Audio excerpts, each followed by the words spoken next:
Assalamualaikum warahmatullahi wabarakatuh. Waalaikumsalam. Alhamdulillah wassalatu wassalamu ala Rasulillah wa ala alihi wa sahbihi ajmain amma ba'du. Rabbi sahri sadri wa yassir li amri wa hlul 'uqdatam min lisani yafqahu qawli. Syukur alhamdulillah di pagi hari ini, di hari kedua Ramadan, Allah melimpahkan kenikmatan, kesehatan, karunia, taufik dan hidayah kepada kita semua sehingga kita bisa berjumpa secara online dalam rangkaian kegiatan Semarak Ramadan ya di kampus IPB University. Semoga kita semua tetap sehat, fit, dan optimal dalam menjalankan rangkaian ibadah di Ramadan tahun ini. Nah, baik, tanpa berlama-lama mungkin saya ingin share screen.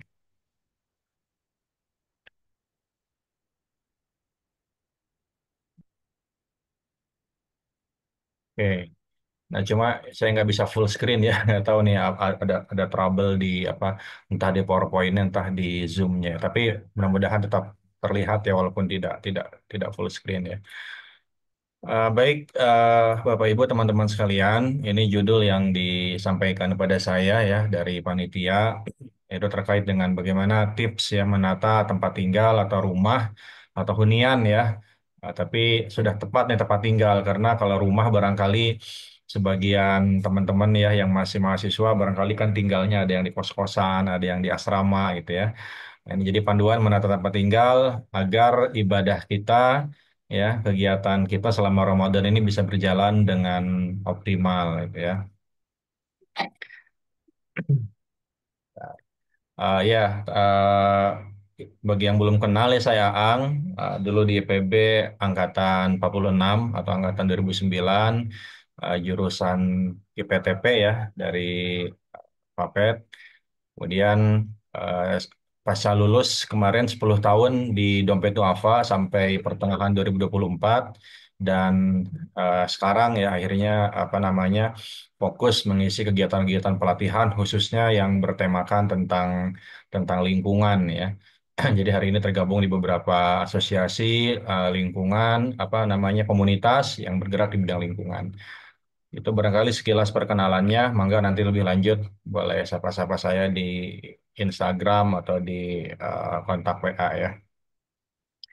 Nah, ini sebagai pengantar dan saya kira semuanya sudah sangat familiar ya bahwa Ramadan ini bulan yang mulia ya, Syahrul Quran. Nah, salah satu keutamaannya dan yang memang yang paling utama yang sering kita bahas adalah bulannya Al-Quran ya. Ya tentu untuk menghidupkan Ramadan dengan Al-Quran ini ya salah satunya nanti kita akan berbicara soal bagaimana lingkungan sekitar khususnya tempat tinggal atau rumah ini memberikan dukungan positif terhadap aktivitas ibadah kita khususnya dengan Al-Quran. Karena tentu kalau kita eh, bayangkan ya, kita tilawah misalkan di kalau yang mahasiswa tilawah eh, di kamar kos-kosan yang berantakan, tentu juga tidak akan nyaman, tidak akan fokus, tidak akan khusyuk ya. Nah, maka penting nantinya kita untuk mewujudkan hunian yang nyaman agar ibadah khususnya interaksi dengan Al-Quran kita berjalan dengan baik ya. Nah, nanti kita lihat bagaimana Al-Quran ini memandang hunian atau tempat tinggal dalam kehidupan kita. Apakah hanya sekedar tempat tinggal saja atau ada hal lain yang Allah memberikan catatan khusus terkait dengan tempat tinggal. Secara maknawi ya, Allah sudah banyak menyinggung terkait dengan tempat tinggal ini dalam banyak ayat.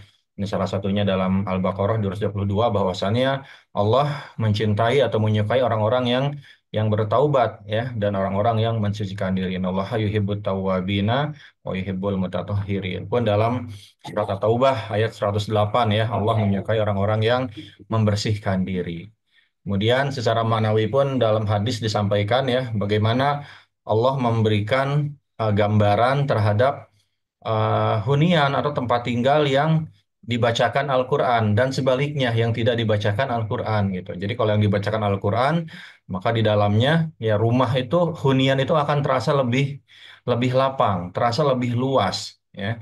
Disebutkan banyak kebaikannya dan sedikit keburukannya. Nah, ini yang disampaikan dalam hadis ya. Dan sebaliknya, kalau di rumah itu tidak dibacakan Al-Quran, maka akan terasa sempit, kemudian sedikit kebaikan dan banyak keburukan. Nah, artinya tempat tinggal yang nyaman tentu ini juga akan mendorong ya secara manawi rumah itu akan terasa lebih lebih lapang, lebih luas, lebih nyaman ya, banyak kebaikan. Ini kan akan jadi satu satu satu siklus ya. eh, Rumahnya nyaman gitu ya. Kemudian kita jadi rajin baca Al-Quran. Dengan seperti itu bahkan dampaknya apa ya? Rumah akan terasa lebih luas dan lebih nyaman. Dan tadi rumah yang luas yang nyaman akhirnya membuat kita makin makin betah lagi untuk berinteraksi dengan Al-Quran gitu ya. Jadi ini saling saling berkaitan. Nah, secara saintis pun orang-orang di barat ya di luar sudah banyak meneliti bagaimana sih kaitan antara rumah yang bersih, rumah yang rapi dengan tingkat stres penghuninya. Gitu. Jadi kalau penghuninya stres gitu ya, banyak pikiran, nggak nyaman, nggak betah gitu ya, pusing lihat kondisi rumah ya tentu juga ya jangankan untuk tilawah ya, untuk berdiam diri aja itu nggak nyaman itu, apalagi untuk melaksanakan aktivitas ibadah ya. Jadi ini berhubungan ya. Jadi disebutkan dalam penelitian ini bahwa tempat tinggal yang berantakan itu meningkatkan eh, kadar kortisol atau hormon stres sehingga penghuninya merasa tidak nyaman berada di dalam rumah ya. Kemudian ini kaitannya juga dengan perbedaan persepsi antara laki-laki dengan perempuan soal berbenah rumah.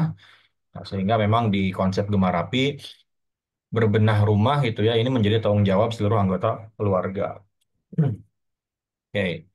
Kemudian nah ini secara lebih holistik, secara lebih luas kita sudah sama-sama memahami bahwa salah satu tugas manusia diutus ke muka bumi ini adalah untuk menjadi khalifah ya, untuk menjadi pemimpin. Artinya apa? Kita diberikan tugas dan tanggung jawab untuk memakmurkan bumi, merawat bumi, menjaga bumi dengan sebaik-baiknya dan tentu saja tidak merusaknya. Nah, dalam konteks yang lebih mikro ya, berbicara fungsi khalifah ini, berbicara fungsi menjaga bumi ini adalah yang menjaga tempat tinggal. Itu yang paling sederhana ya. Kalau menjaga bumi mungkin konteksnya sangat global, sangat luas gitu ya. Dan kadang mungkin sebagian dari kita juga kadang bingung gitu ya. Kira-kira peran kita seperti apa gitu ya. Ketika berbicara Khalifah fil Ar, merawat bumi, menjaga bumi baik secara fisik ya maupun secara non fisik. Tapi yang paling sederhana bahwa tugas khalifah ya secara lebih mikro ya setiap kita, setiap individu, setiap keluarga misalkan ya kita bertanggung jawab atas kebersihan, kerapian, kenyamanan dan atas aset-aset yang ada di dalam rumah kita.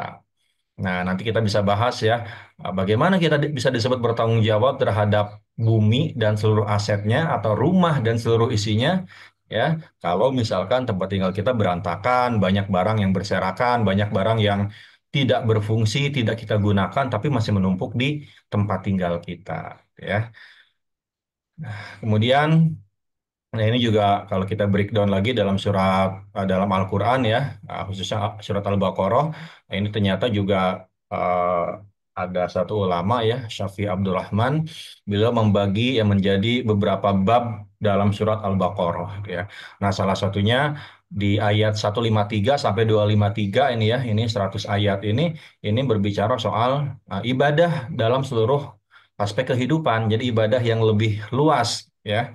Nah, kemudian, nah salah satunya ya di 100 ayat ini ya ada ayat tentang keutamaan bulan Ramadan di ayat ke 185. Artinya, berbicara bulan Ramadan ini pun tentu membahas dari sisi kehidupan yang lebih luas, tidak hanya aktivitas ibadah puasanya saja.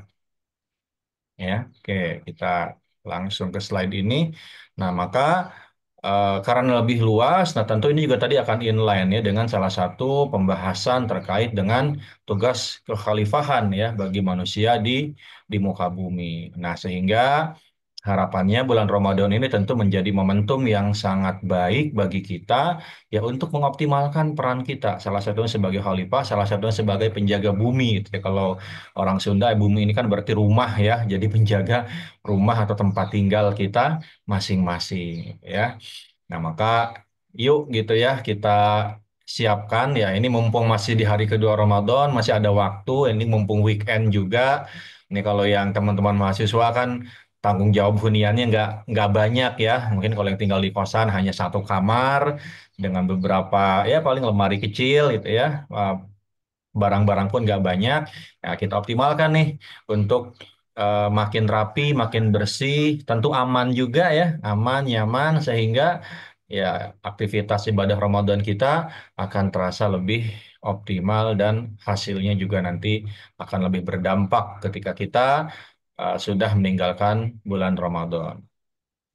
Nah, ini juga ya secara lebih luas bahwa berbenah rumah ya atau termasuk berbenah diri ini juga tidak hanya menyangkut aktivitas fisik saja.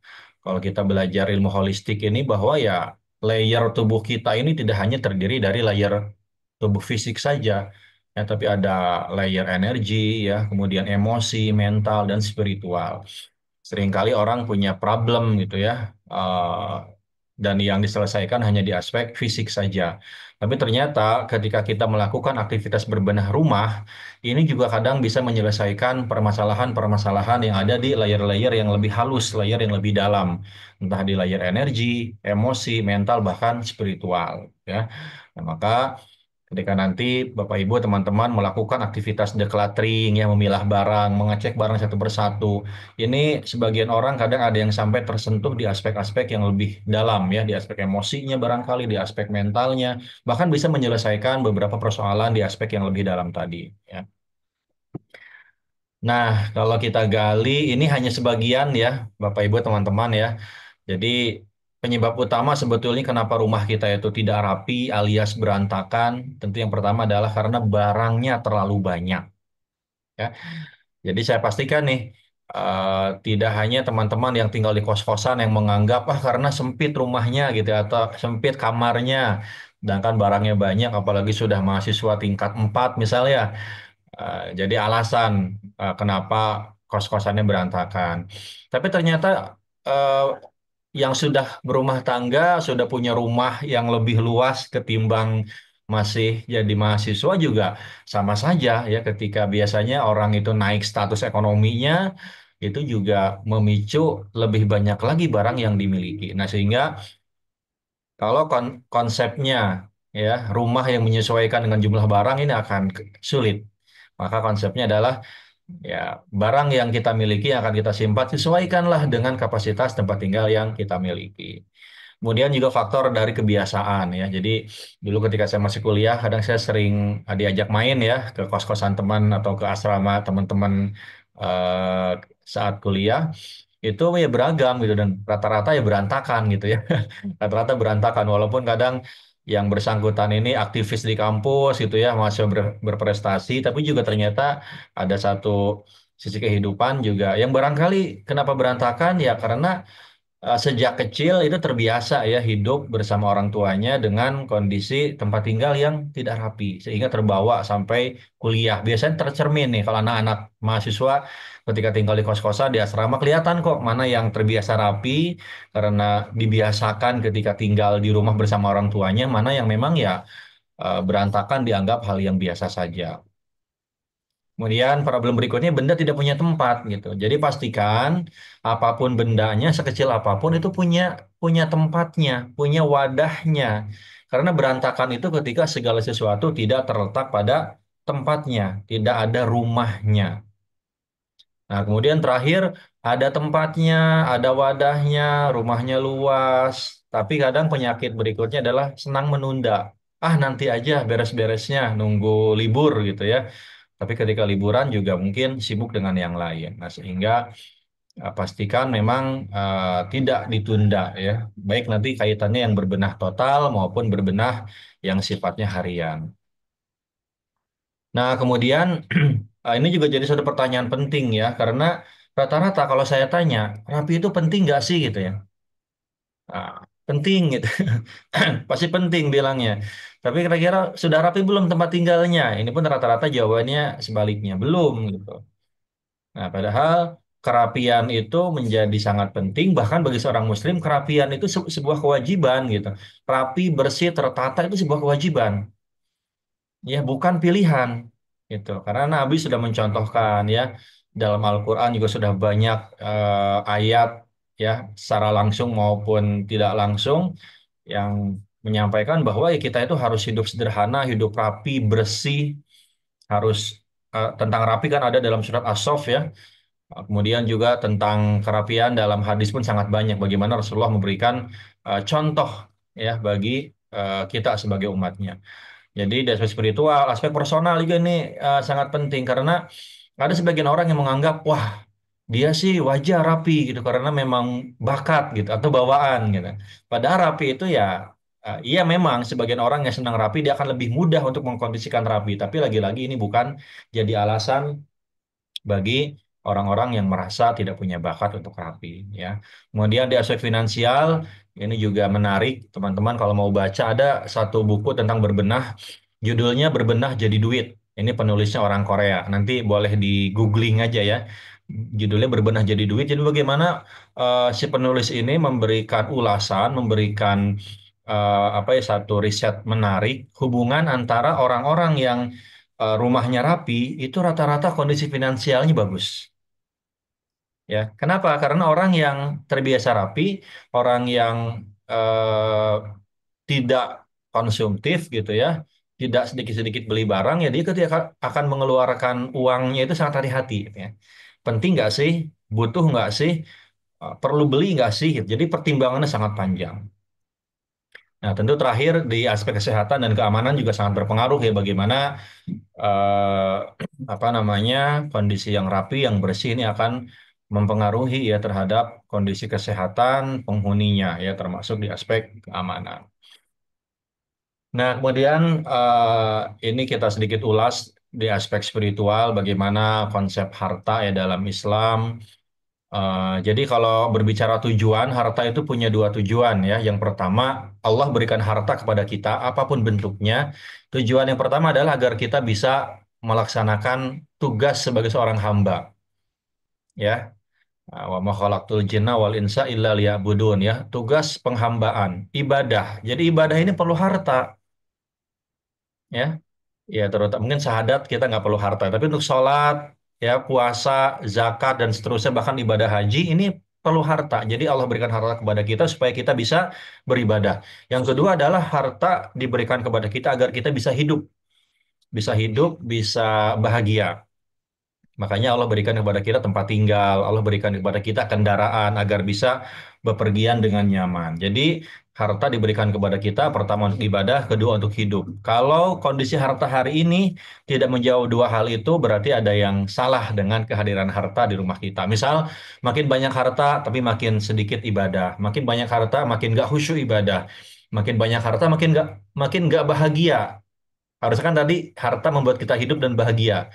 Tapi kalau kehadiran harta membuat kita makin pusing, lihat kamar berantakan, pusing, lihat kalau mau pakai baju itu mau yang mana dulu gitu. Saking banyaknya pilihan. Nah, maka kita perlu merenung dan mungkin perlu mengecek satu persatu. Jangan-jangan memang lebih banyak harta yang sudah tidak kita gunakan. Nah, ini rata-rata orang yang dilakukan dengan harta ini kalau nggak menyimpan ya dibelanjakan. Dan ternyata harta pun punya problem teman-teman ya kalau kita simpan. Kalau kita simpan makin banyak ya tentu kita harus memikirkan tempat penyimpanannya, perawatannya, perbaikannya kalau ada yang rusak. Belum di aspek psikologis ini lebih bahaya. Tidak sedikit orang yang makin banyak hartanya malah makin kikir, makin pelit, sombong, ya, pamer, ria, atau parno, takut hartanya berkurang, takut hartanya rusak, takut hartanya diambil orang dan seterusnya. Ya, akhirnya cinta dunia yang berlebihan ya, hubbud dunia. Dan terakhir juga tentu di aspek ekonomis harta ini juga makin lama disimpan ya, makin banyak jumlahnya ya pajaknya juga tinggi, ada inflasi dan seterusnya. Allah pun sudah mengingatkan kepada kita ya, larangan untuk menimbun harta dan menghitung-hitungnya yang menyangka bahwa harta akan mengekalkan kita. Nah, ini justru akan mencelakakan kita manakala kita tidak gunakan dengan sebaik-baiknya, tidak kita gunakan untuk kebaikan dan kalau justru menimbun harta malah lebih banyak harta-harta yang sia-sia. Boleh jadi hartanya halal ya, tapi jadi sia-sia karena tidak dimanfaatkan sebagaimana mestinya. Kemudian jadi kira-kira perlu nggak menyimpan harta? Ya perlu. Ya yang penting kita bisa hidup tadi ya, bisa hidup, bisa ibadah. Kalaupun ada kelebihan ya kita keluarkan, kita sedekahkan. Ya, jadi eh, tetap seimbang ya, tidak pelit juga tidak boros ya. Hal lain tentu kenapa kita harus hidup rapi, hidup bersih, hidup sederhana karena ini memang jadi tuntunan dari Rasulullah SAW. Jadi beliau ini teladan hidup minimalis, teladan hidup sederhana ya sebagai sebelum hari ini orang-orang rame ya di barat sana minimalis living, consciousness living dan lain sebagainya. Ini sudah Rasulullah contohkan 14 abad yang lalu, teman-teman ya. Jadi bagaimana Rasulullah hidup sederhana ya disebutkan dalam banyak hadis ya dalam sirah mulai dari bangun tidur sampai tidur lagi dari ujung kaki sampai ujung kepala ya dari beliau lahir sampai beliau wafat beliau hidup dalam kesederhanaan tapi lagi-lagi sederhana ini bukan berarti hidupnya sulit sederhana ini bukan berarti ibadahnya jadi tidak optimal tidak ya kita mengenalnya konsep zuhud ya zuhud itu sebetulnya orang-orang yang sangat kaya raya tapi tidak menampakkan kekayaannya. Rasulullah bisa saja kalau beliau mau punya istana mewah sebagaimana Kaisar Romawi saat itu, atau punya tempat tinggal yang megah, yang luas dengan banyak perhiasan dan perkakasnya, bisa saja. Tapi Rasulullah lebih memilih tempat tinggal yang sederhana. Nah, ini eh, contoh yang saya ambil ya dari beberapa sumber diorama rumah Rasulullah SAW. Jadi beliau sangat sederhana.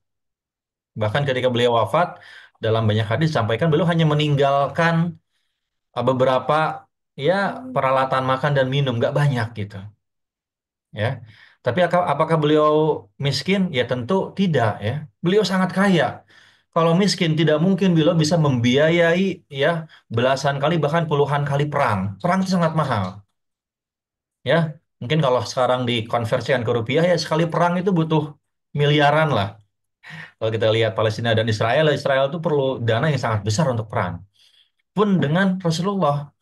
Kalau Rasulullah itu miskin, nggak mungkin ya. Istri beliau itu banyak, ya. Kemudian selain istri dan keluarga, beliau pun menafkahi beberapa orang ya, yang yang kesulitan gitu. Termasuk kalau di dalam buku, saya ada buku judulnya Harta Nabi. Kalau dirupiahkan itu sudah triliunan harta Rasulullah SAW. Tapi harta yang banyak itu tidak beliau nampakkan baik dalam penampilan tubuh beliau, dalam beliau punya tempat tinggal, tidak ditampakkan, ya. Nah, ini yang luar biasa. Ya, tentu ini harus menjadi teladan. Jadi, seringkali zuhud ini oleh orang-orang yang tidak suka dengan Islam disalahartikan. Zuhud itu miskin. Digambarkan bahwa para nabi Rasulullah ini orang-orang yang miskin, sehingga ya sudah umat Muslim ini miskin saja. Gitu. Nah, ini paradigma yang salah, yang sesat ya, bahwa kita itu dianjurkan untuk kaya raya. Tapi bagaimana cara kita kaya ketika kita kaya? Nah, ini yang paling penting ya. Tetap hidup sederhana ya. Baik. eh nah, ini yang lebih dalam ya, teman-teman sekalian. Ini saya perdalam di aspek spiritual karena momentumnya tepat di bulan Ramadan ya. Ini ada dua hadis. Yang pertama, ini yang lebih saya yakin hadis pertama lebih populer dibandingkan hadis yang kedua ya. Ini hadis riwayat Tirmizi nomor 2417. Nah, ini cuplikan hadisnya ya. Nah, tidak akan bergeser dua telapak kaki seorang hamba sampai ya ditanya ya. Kan yang ditanya itu tentang ilmunya, ya kemudian tentang usianya. Nah, terakhir tentang hartanya. Dari mana diperoleh dan dibelanjakan untuk apa. Jadi sumbernya harus halal, kemudian dibelanjakan untuk harta yang halal. Apakah harta yang halal sudah dijamin mendatangkan pahala semua? Belum tentu. Kita beli harta yang halal, kita beli baju, kita beli apa? Beli buku, beli mainan barangkali. Tapi kalau harta-harta tadi, baju, pakaian, jumlahnya berlebih, lebih banyak yang menggantung di lemari, lebih banyak yang menumpuk di lemari, lebih banyak yang berdebu, berjamur, maka harta yang halal tadi akan berubah menjadi harta yang sia-sia. Nih di hadis yang kedua di bawahnya. Allah tidak menyukai ya.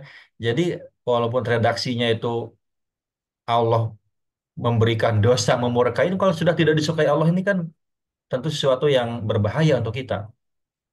Allah tidak menyukai bagi kita, bagi kalian tiga perkara. Di antaranya adalah idha'atul mal, harta yang sia-sia. Boleh jadi hartanya diperoleh dengan cara yang halal, dibelikan untuk barang-barang yang halal, tapi ternyata tidak kita gunakan dengan baik, jumlahnya berlebihan, menumpuk di lemari, menumpuk di rak perlengkapan kita, maka ini akan menjadi idolatul mal, harta yang sia-sia, harta yang jumlahnya berlebih, boros dan tidak digunakan dalam ketaatan kepada Allah Subhanahu wa taala. Nah, ini kita harus hati-hati ya.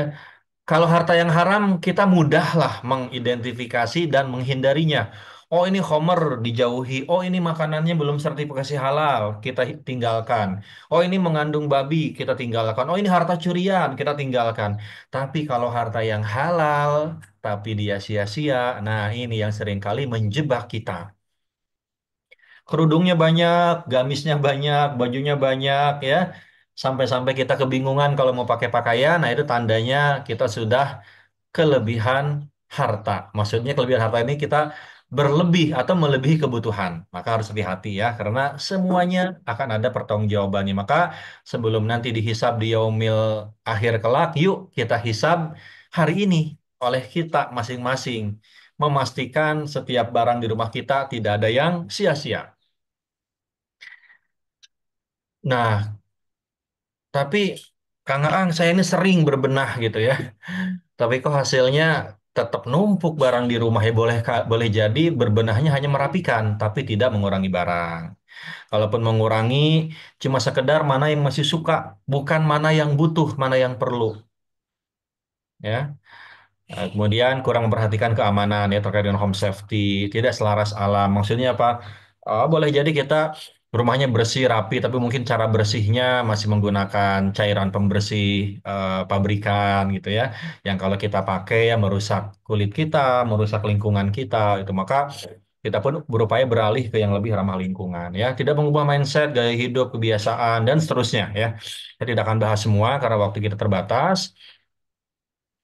Sehingga kami di Gemarapi menyusun metode ini. Jadi dulu awalnya memang terinspirasi dari metode KonMari di 2017. Kemudian 2018 kami mengevaluasi bahwa rasa-rasanya kita perlu nih orang Indonesia punya metode berbenah sendiri yang lebih khas dengan kultur masyarakat Indonesia, sehingga nanti bisa diterapkan secara lebih selaras dengan budaya, selaras dengan agama ya, dan selaras dengan ya kebiasaan-kebiasaan orang-orang Indonesia. Jadi kami menyusun ini dari mulai pendekatan spiritualnya, kemudian mindset ya, eh, potensi setiap orang, menghargai perasaan sampai ke aspek ramah lingkungan ini kami mempertimbangkan ya, sehingga contohnya misalkan kami di Gemarapi ini tidak pernah menyebut istilah membuang barang.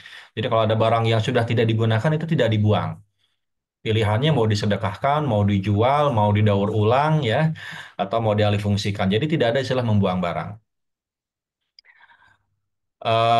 Ini mungkin saya fokus ke prinsip rasa ya. Jadi rasa ini prinsip ketika nanti kita menata barang di rumah, yang pertama adalah rapi dan teratur ya.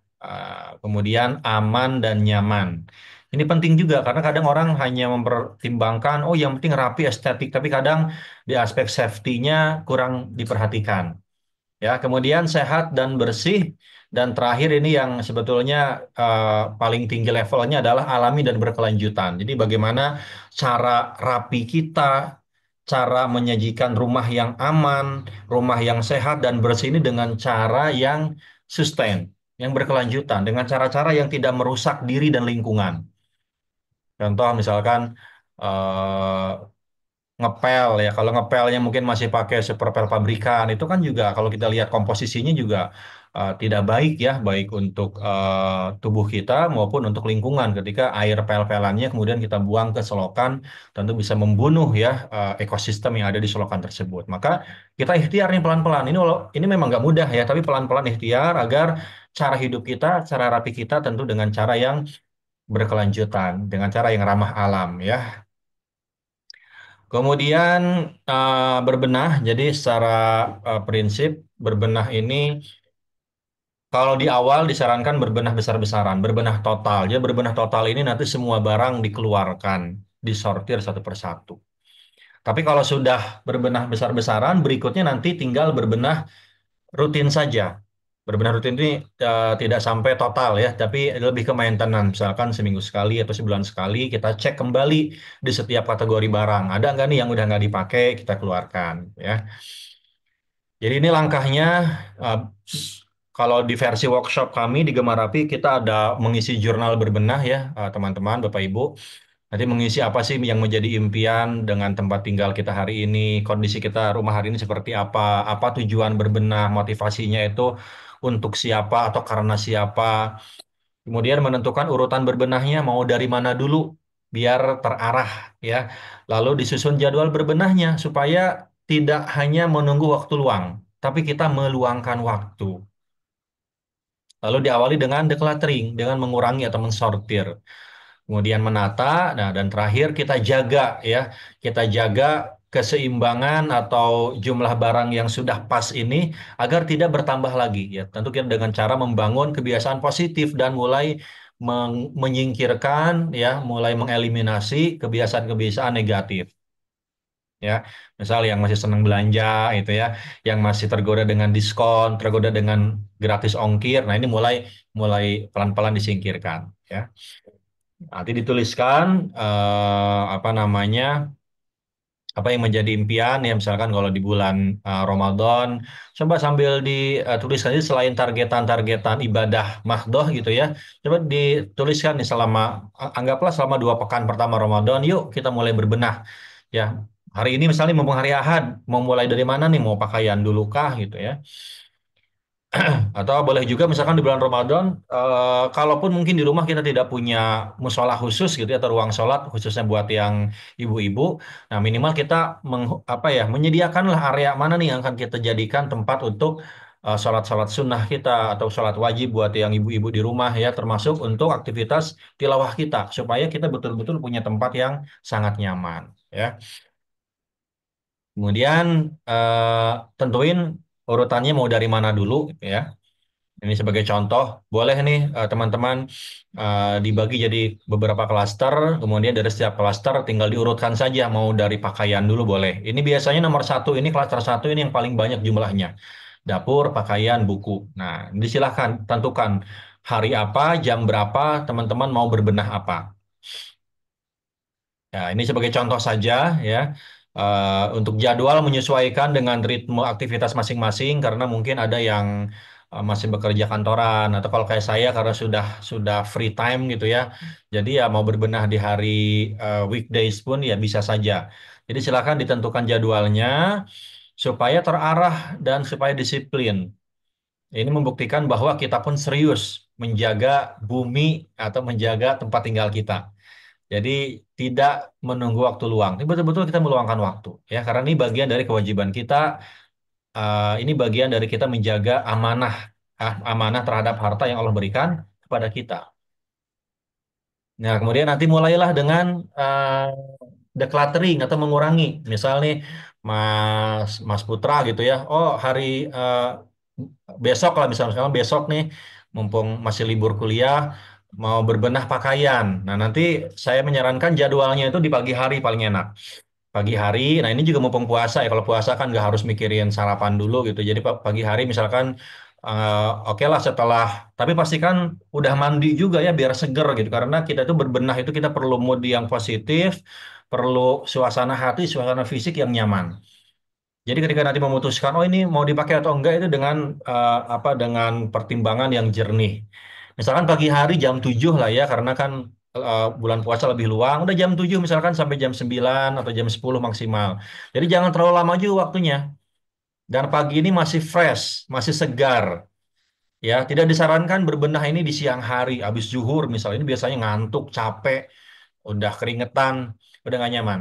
Malam hari pun kalau di Ramadan saya tidak menyarankan karena waktu kita cukup padat ya.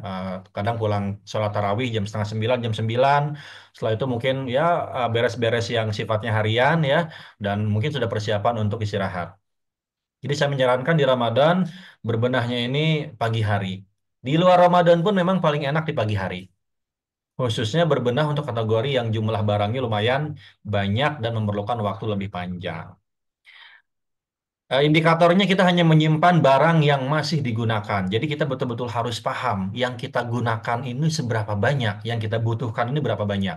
Dan ini biasanya akan jadi satu kesulitan bagi sebagian besar orang. Karena apa? Karena selama ini barangkali tidak terbiasa hidup dengan kebutuhan, ya. Targetnya seberapa banyak yang disimpan ya sampai kita merasa cukup lah. Kalaupun kita belum bisa menentukan nominalnya atau jumlahnya, minimal kita merasa oh ini segini cukup nih, segini pas nih, ya. Nah, nanti kalau mau memilah, silahkan keluarkan semua kategori barang tersebut. Misalkan pakaian, keluarkan semuanya dari dalam lemari, kosongkan lemari. Kemudian silahkan Bapak Ibu, teman-teman siapkan 6 wadah setidaknya. Ini wadahnya bebas ya, pakai kardus, pakai box container, pakai hanya dialasi dan dikasih label juga boleh. Ambil satu baju, dicek masih dipakai atau enggak, masih butuh atau enggak. Kalau masih butuh, simpan kotak nomor satu. Ambil satu baju masih bagus, tapi kitanya udah nggak butuh karena oh yang kaos begini udah banyak nih. Jadi walaupun masih bagus jangan disimpan, ya. Jadi kalau ada barang yang masih bagus apapun barangnya, kalau kitanya sudah tidak butuh karena sudah melebihi kebutuhan atau tidak ada kebutuhan untuk jenis barang tersebut, maka pilihannya kotak 2 dan 3. Kalau masih bagus, boleh dijual, ya, dijual bekas. Kan orang Indonesia sudah biasa ya, oh kalau masih ada harganya dijual second deh, ya silahkan. Atau ribet, dijual nanggung, disedekahin aja silahkan. Pastikan kalau mau mensedekahkan, sedekahkan kepada orang yang membutuhkan. Jangan tiba-tiba ada pemulung lewat langsung kasih. Jangan tanya dulu, Mang, Bang, Abah, Aki, butuh nggak nih? Saya ada baju, nih ada baju nih sekresek. Coba abang pilih. Kalau abang ada yang perlu, ada yang cocok, silahkan dibawa. Jangan langsung disuruh ngambil satu kresek. Nanti cuma sekadar pindah masalahnya. Dari rumah kita numpuk sampai ke rumah si abang pemulung tadi, dia juga mungkin banyak bajunya gitu ya. Jangan kira. Ya karena eh, barang numpuk ini bukan hanya orang-orang yang punya eh, kondisi ekonomi bagus ya. Orang-orang yang menengah ke bawah pun banyak, bahkan bisa jauh lebih konsumtif ketimbang orang-orang yang menengah ke atas, ya. Jadi berikan kepada yang membutuhkan. Oh, ambil baju lagi. Oh, ini bajunya udah bolong, kayaknya udah nggak bisa dijahit atau udah belel, udah kusam. Ya sudah, alih fungsikan. Kotak nomor 4. Jadi keset, mau jadi apa tuh? Jadi cumpal gitu ya. Jadi apa? Buat ngangkat wajan panas gitu. Atau mau dijadikan kreasi yang lain, didaur ulang misal. Atau ada baju nih bagus, tapi udah nggak dipakai, tapi dia misalkan baju pemberian atau barang-barang kenangan lainnya. Sisihkan dulu di kotak nomor 6. Jangan dipaksa dipilah saat itu karena barang kenangan biasanya perlu treatment khusus untuk menanganinya. Ya, jadi pisahkan kotak nomor 6. Lakukan sampai semua barang habis. Dan kalau ternyata eh,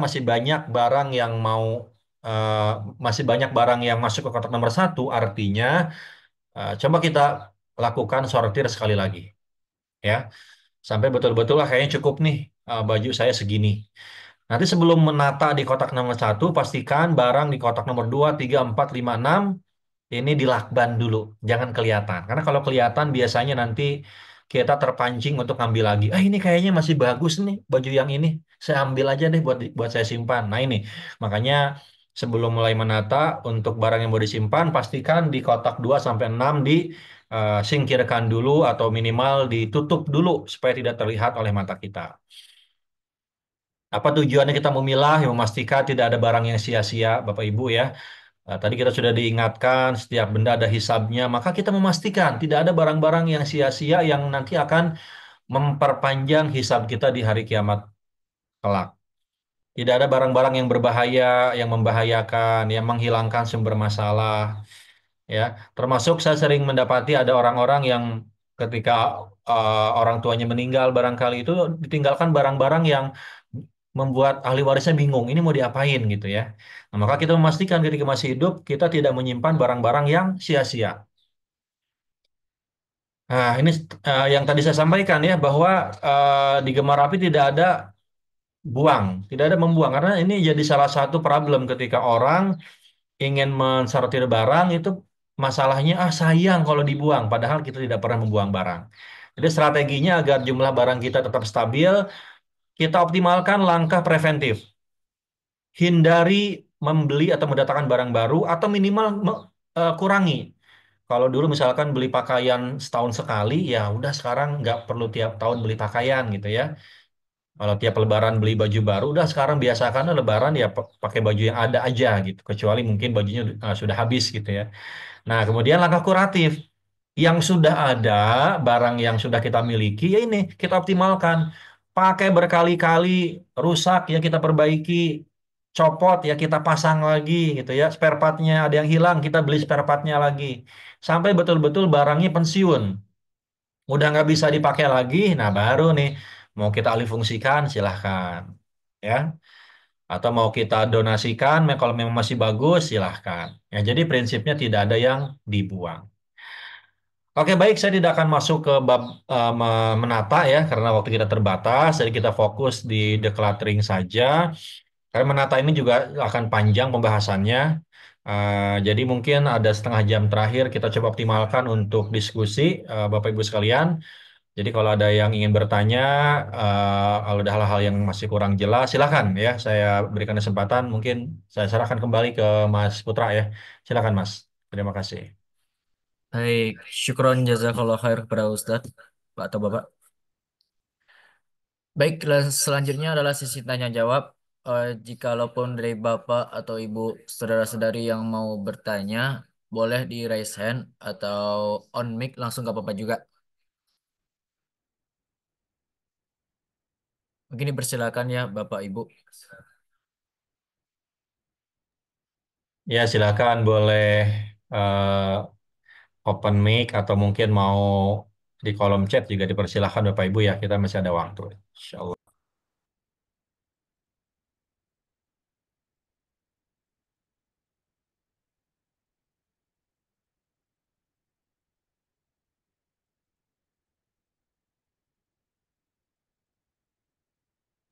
Ini juga momentumnya pas ya di awal Ramadan dan nanti jelang Lebaran nih. Biasanya kalau Lebaran ini eh, juga jadi momentum biasanya buat beres-beres. Cuma kadang seringkali Lebaran itu fokusnya bukan bukan decluttering barang ya atau bukan mengurangi barang, tapi bisa memperindah tempat tinggal kita ya. Ada yang renovasi kecil, yang paling familiar itu ngecat ulang rumah gitu ya.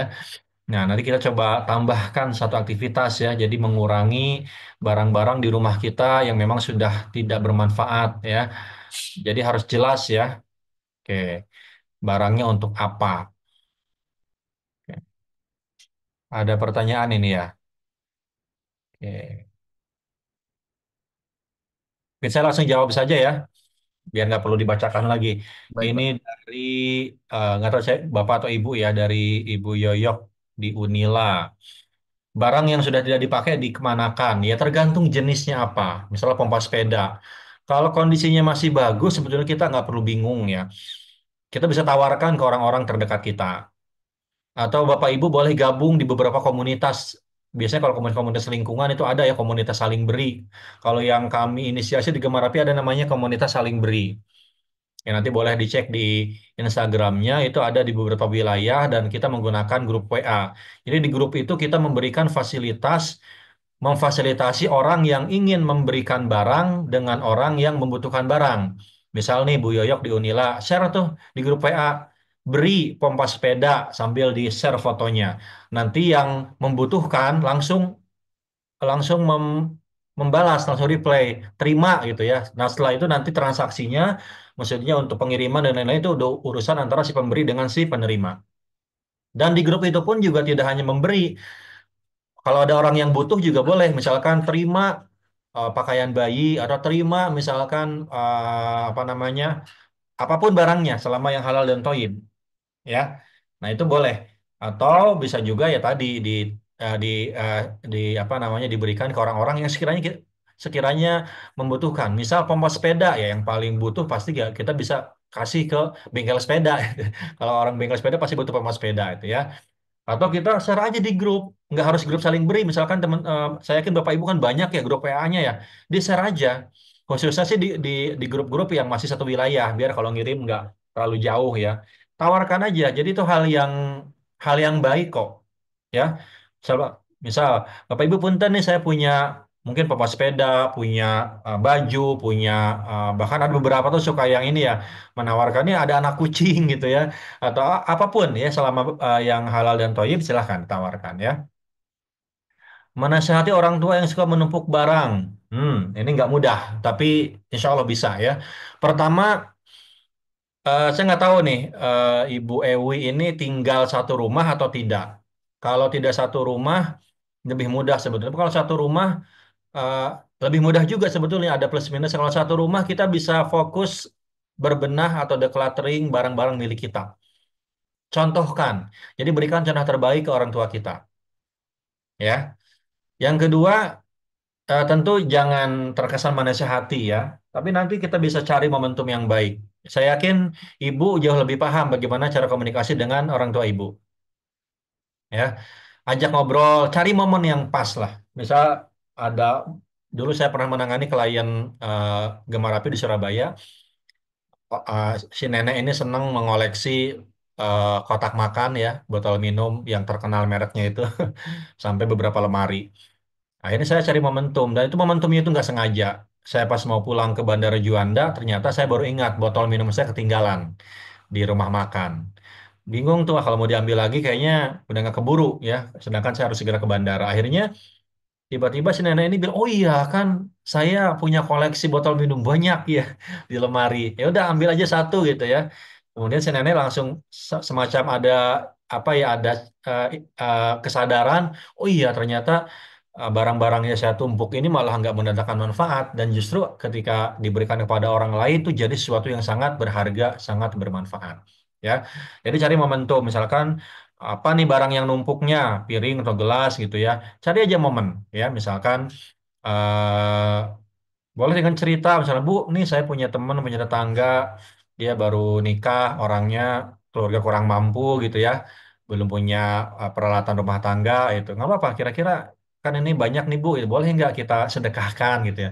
Jangan kita berikan, jangan kita kasih gitu ya. Udah boleh nggak Bu kita sedekahkan sebagian buat teman saya itu gitu. Saya yakin orang tua kita akan tergerak gitu ya. Jadi cara komunikasi ini sangat penting kalau dengan orang tua ya. Jangan terkesan menggurui, apalagi ngasih hadis ya, ngasih ancaman, kemudian ngasih apa tuh namanya, wah kalau numpuk nanti jadi sarang penyakit, jangan ya. Jadi berikan pendekatan yang sangat halus, yang sangat baik. Oke, ini memang jadi problem di banyak orang ya, khususnya sih kadang mereka yang tinggal dengan orang tua ya. Tapi yang nggak tinggal dengan orang tua pun kadang mengalami hal yang sama. Penumpukan barang karena tidak sengaja sudah menumpuk dan waktu bebas juga terbatas. Kadang juga ada barang untuk orang tertentu tapi belum sempat saja. Bagaimana? Yang pertama decluttering ya. Pertama harus meluangkan waktu.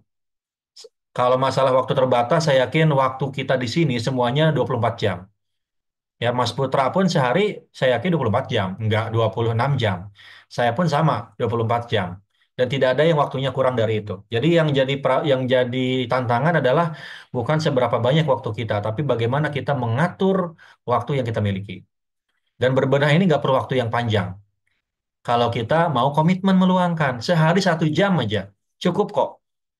Ya, nah, nanti silakan Ibu Isah ya, boleh membuatkan tadi ya, seperti yang saya sampaikan, buat jurnal sederhana, uh, kategori barang apa, mau hari apa dibenahi. Jadi caranya silakan decluttering dulu, tentukan mana barang yang masih dipakai, mana yang enggak.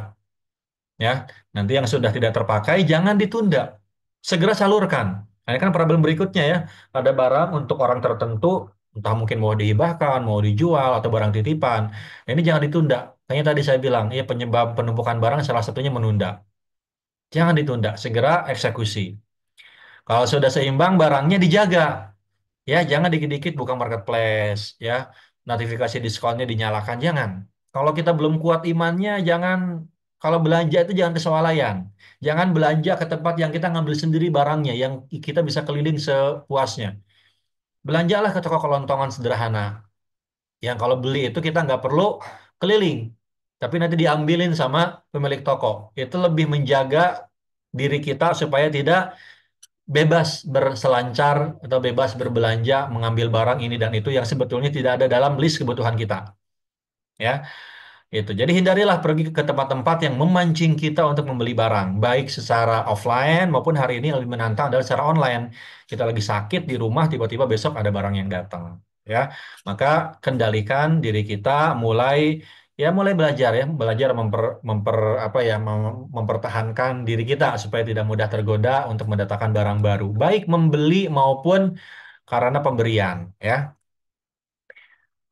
Bekas handuk dicuci bersih. Boleh jadi keset? Boleh. Keset saya di rumah semuanya handuk. Kami tidak pernah membeli keset ya, Bapak Ibu ya.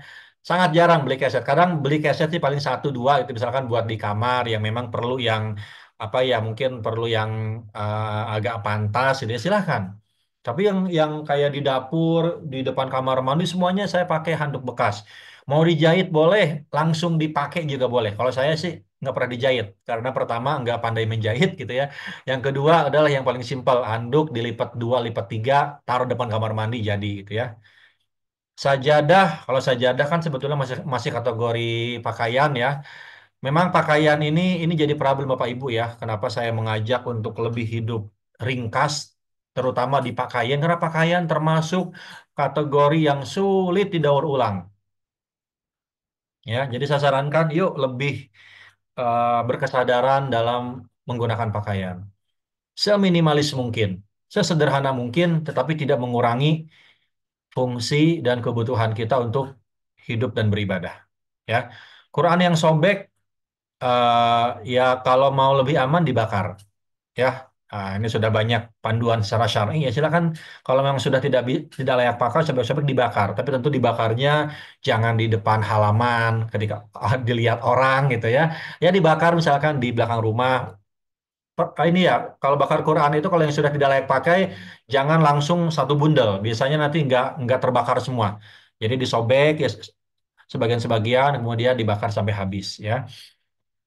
Kemudian pengolahan barang bekas di kantor, dibuang tidak tega. Semua jenis buku, dokumen apapun, kalau sudah tidak digunakan ya silahkan daur ulang ya. Silahkan daur ulang, kecuali barang dokumen yang sifatnya rahasia.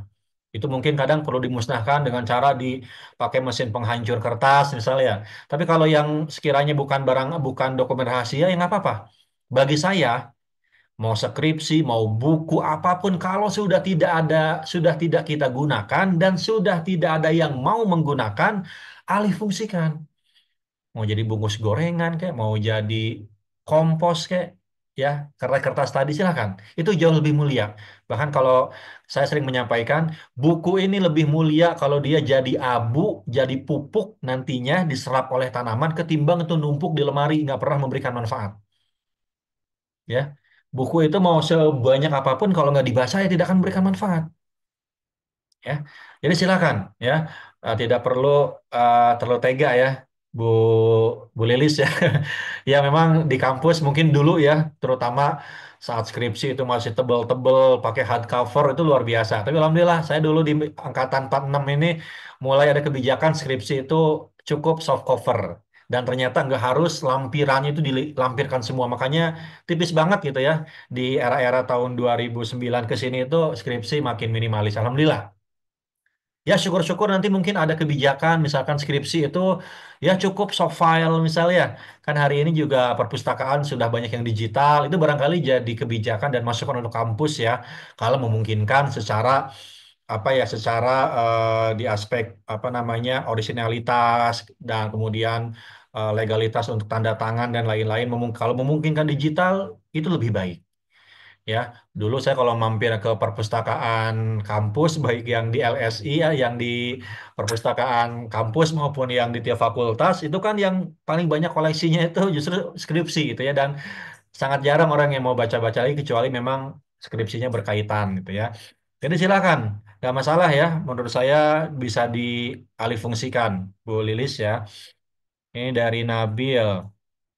Cara bikin rumah kos enak, maksudnya bukan cuma rapi, tapi juga nyaman, wangi. Ya, harus ya. Tapi yang menjadi patokan, yang menjadi pondasi adalah harus Bebas dulu dari barang-barang yang tidak berguna. Seringkali kalau orang mau wangi, kemudian dihias itu gampang, tapi untuk mengurangi barang ini yang sulit. Ya, jadi pastikan di decluttering dulu. Nah ini kalau di kos-kosan kan lebih simpel ya, cuma satu kamar, silakan. Ya teman-teman sortir mana yang udah nggak dipakai. Buku-buku itu kalau yang udah lewat masanya segera singkirkan. Ya jangan ditumpuk. Kemudian pakaian juga sama, silakan disortir, kemudian ditata, baru next step. Mau masuk ke tahap yang indah, yang wangi, silahkan.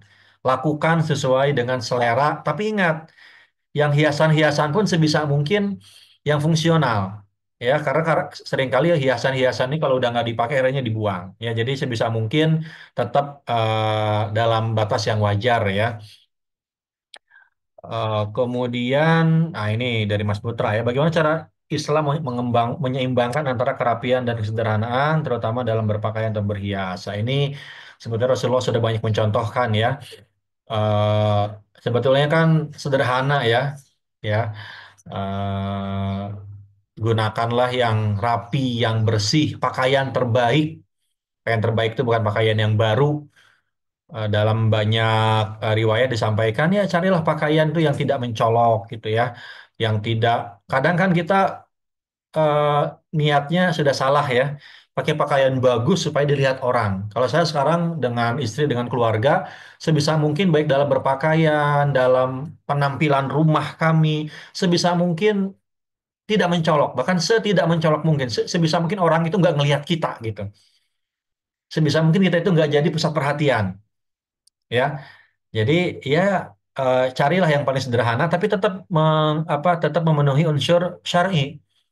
Ya jangan sampai nanti oh minimalis kaosnya beneran minimalis gitu ya. Apa keteknya kelihatan gitu ya. Kemudian celananya di atas lutut sehingga auratnya tidak tertutup. Jadi tetap harus memenuhi unsur syar'i ya.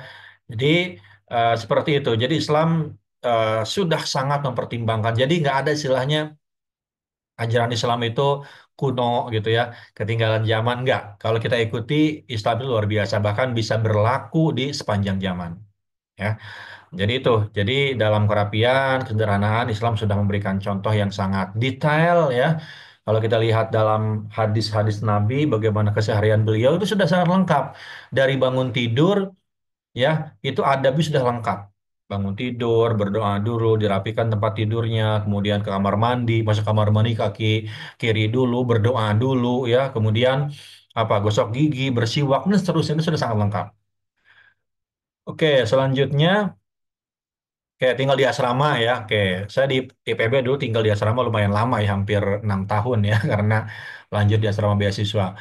Punya kebiasaan buruk yang menggantung, ya kemudian kita ditanya tidak ada yang ngaku, gimana caranya?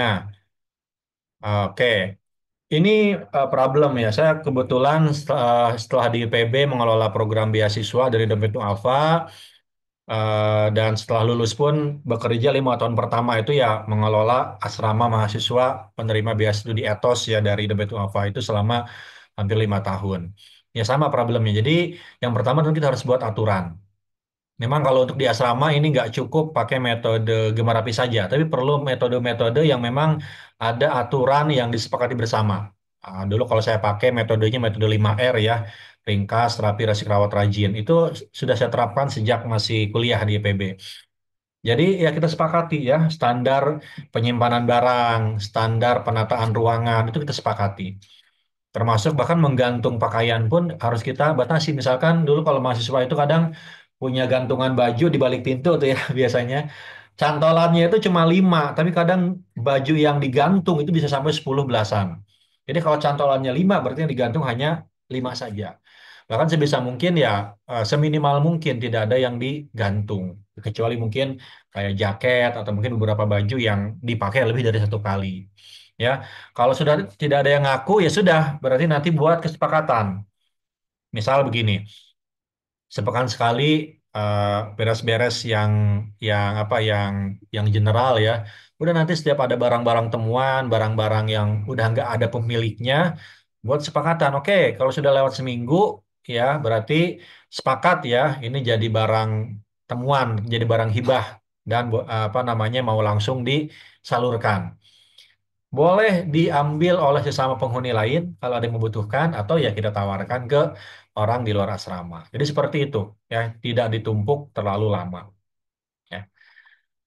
Baik, masih ada Bapak Ibu.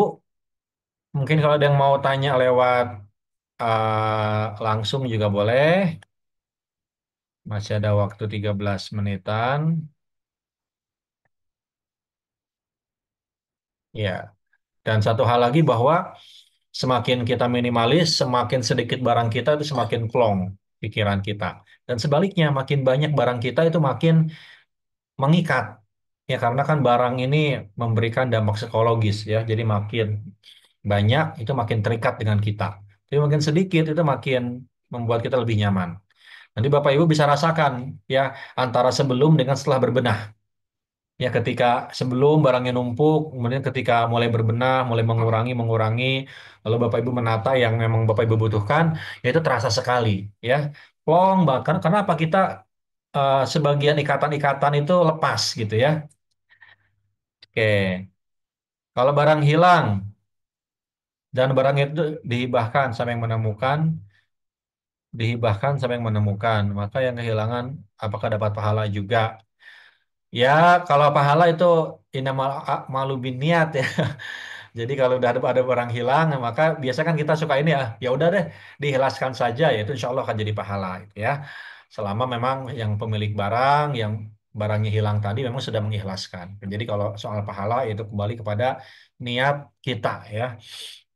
Kemudian barang kenangan, sebatas apa yang perlu disimpan. Nah ini Ibu Yoyok tadi ya. Pertama begini, Bapak Ibu sekalian, ini nggak mudah ya dan sebagian orang akhirnya menumpuk barang-barang yang dianggap kenangan, padahal bukan barang kenangan. Hati-hati ya.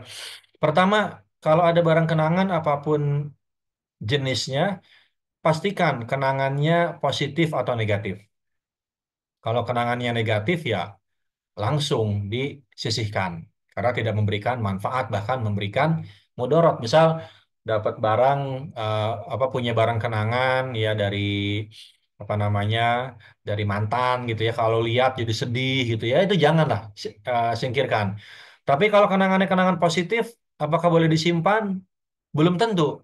Kalau jumlahnya banyak, kita nggak punya tempat, nggak akan terawat, ya ngapain disimpan? Karena barang kenangan itu biasanya nggak banyak dan pasti spesial di dalam diri kita. Pasti akan kita rawat dengan sebaik-baiknya. Contoh nih, gambaran anak waktu kecil, apalagi misalkan ya mainan anak atau mungkin buku-buku yang dianggap kenangan. Kalau ternyata numpuk berarti bukan barang kenangan. Kenangan itu kan barang spesial. Kalau hanya jadi tumpukan barang di gudang atau di rak, ya berarti bukan barang kenangan. Ya, kalaupun mau menyimpan misalkan hasil gambaran anak kan banyak tuh ya. Ibu pilih yang paling bagus. Pilih satu gitu ya dan silakan boleh dibingkai dipajang, tapi kalau ibu simpan dan ibu tumpuk di lemari ya itu bukan barang kenangan, kita tidak memberikan penghargaan sama sekali ya. Atau cara lain ya dialih mediakan, misalkan hasil gambar anak kita kita foto, kita simpan digitalnya, yang aslinya ya kita sisihkan ya. Kadang-kadang yang lebih ingin menyimpan itu bukan anaknya, kadang orang tuanya. Jadi pilihlah yang terbaik. Misal ibu, kalau dulu mungkin orang-orang generasi X dulu ya, kalau setiap ada mungkin nikahan, ada kegiatan, kan ambil foto kemudian dicetak albumnya sampai banyak. Maka cara terbaik kalau hari ini kalau mau menyimpan ya, kalau maupun mau dicetak ya cetak satu yang paling bagus. Dengan mencetak satu foto, kita bisa mengingat kembali memori kejadian yang ada di foto itu, seluruh kejadiannya, tanpa harus mencetak seluruh file foto yang ada di peristiwa tersebut. Ya. Gitu. Kalau saya hari ini termasuk orang yang ini kayak di rumah pun hampir tidak ada hiasan dinding kecuali jam dinding. Karena judulnya jam dinding maka ditempel di dinding. Tapi kalau kayak hiasan nggak ada ya. Paling ada hiasan apa tuh ucapan Ramadan ya itu hanya dipasang setahun sekali. Itu selebihnya di dinding ini tidak ada tempelan hiasan sama sekali. Bukan berarti nggak boleh, boleh saja. Tapi bagi saya semakin polos dinding semakin adem kita lihatnya. Tapi kalau bagi Bapak Ibu yang senang menghias ya boleh saja, tapi sewajarnya ya. Itu barangkali ya untuk barang kenangan ya. Jadi boleh disimpan kalau kenangan positif dan kita memang siap menyimpannya. Dan kita Kalau saya biasanya kita lihat, kalau disingkirkan bermasalah nggak? Kalau nggak ada masalah ya, kenapa enggak? Kita sisihkan saja supaya tidak terlalu banyak barang yang menumpuk di rumah kita.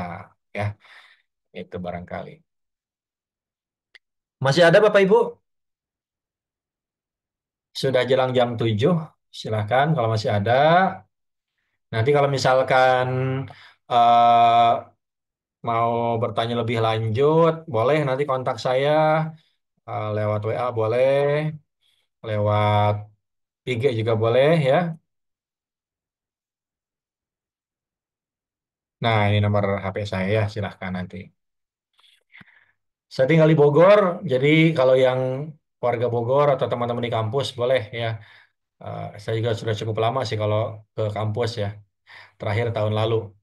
Kebetulan ya, gabung di tim penyusun kebijakan pengolahan sampahnya IPB ya, dengan Prof. Arif dan tim waktu itu. Baik, kalau memang tidak ada lagi, saya kembalikan ke MC barangkali ya, kalau memang sudah tidak ada pertanyaan. Silakan, Mas Putra.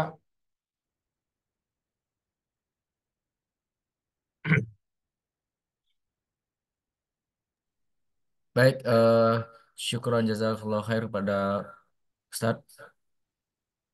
Masya Allah materinya hidup rapi emang seperti itu ya Bapak dan teman-teman semuanya. Dikarenakan berbenah itu membuat iman kita menjadi kuat. Kemudian banyak juga tips-tips yang harus kita cari agar kegiatan di bulan Ramadan ini menjadi rutin karena kerapian yang sudah kita terapkan. Selanjutnya, penyerahan sertifikat kepada narasumber kita pada hari ini. eh, Mungkin kepada operator dipersilakan untuk menampilkan sertifikatnya.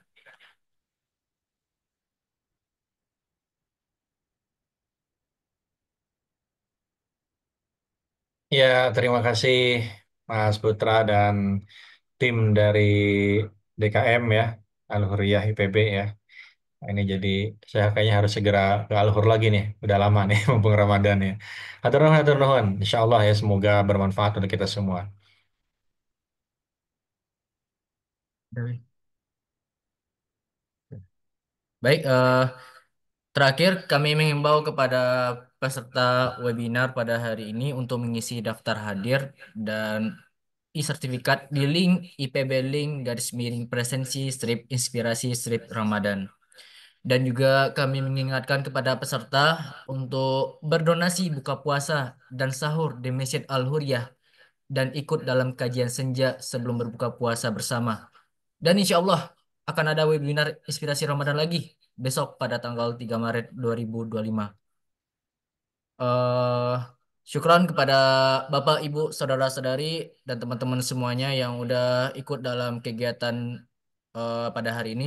Semoga apa yang udah disampaikan oleh narasumber kita menjadi ladang amal gitu untuk di kegiatan kita di bulan Ramadan ini. Saya selaku MC dan teman-teman saya apabila ada kesalahan atau kekurangan selama kegiatan ini, mohon maaf. Saya akhiri wabillahi taufik wal hidayah. Assalamualaikum warahmatullahi wabarakatuh. Waalaikumsalam warahmatullahi wabarakatuh.